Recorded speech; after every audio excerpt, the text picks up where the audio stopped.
नमस्कार, स्वागत है आपका मेरे इस चैनल कथा और कहानियाँ में। आप सबको नवरात्रि की हार्दिक शुभकामनाएं।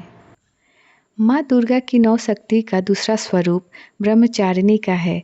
यहाँ ब्रह्म का अर्थ तपस्या से है। माँ दुर्गा का यह स्वरूप भक्तों और सिद्धों को अनंत फल देने वाला है।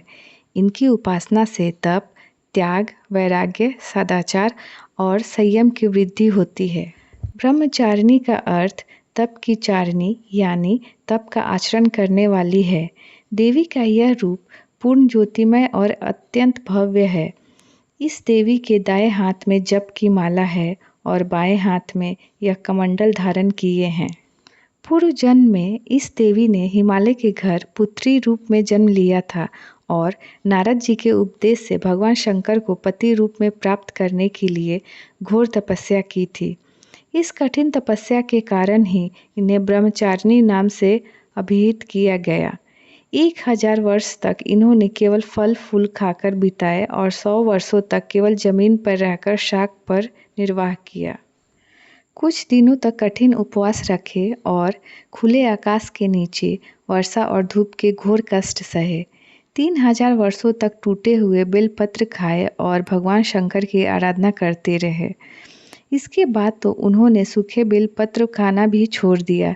कई हजार वर्षों तक निर्जल और निराहार रहकर तपस्या करती रही। पत्तों को खाना छोड़ देने के कारण ही इनका नाम अपर्णा पड़ा। कठिन तपस्या के कारण देवी का शरीर एकदम क्षीण हो गया। देवता, ऋषि, सिद्धगण, मुनि सभी ने ब्रह्मचारिणी की तपस्या को अभूतपूर्व पुण्यकृत बताया, सराहना की और कहा, हे देवी, आज तक किसी ने इस तरह का कठोर तपस्या नहीं की। यह तुम्ही से संभव हो पाया। तुम्हारी मनोकामना परिपूर्ण होगी और भगवान चंद्रमौली शिव जी तुम्हें पति के रूप में प्राप्त होंगे। अब तपस्या छोड़कर घर लौट जाओ। जल्द ही तुम्हारे पिता तुम्हें बुलाने आ रहे हैं। इस देवी की कथा का सार यह है कि जीवन के कठिन संघर्षों में भी मन विचलित नहीं होना चाहिए। माँ ब्रह्मचारिणी देवी की कृपा से सर्व सिद्धि प्राप्त होती है। दुर्गा पूजा के दूसरे दिन देवी के इसी स्वरूप की उपासना की जाती है।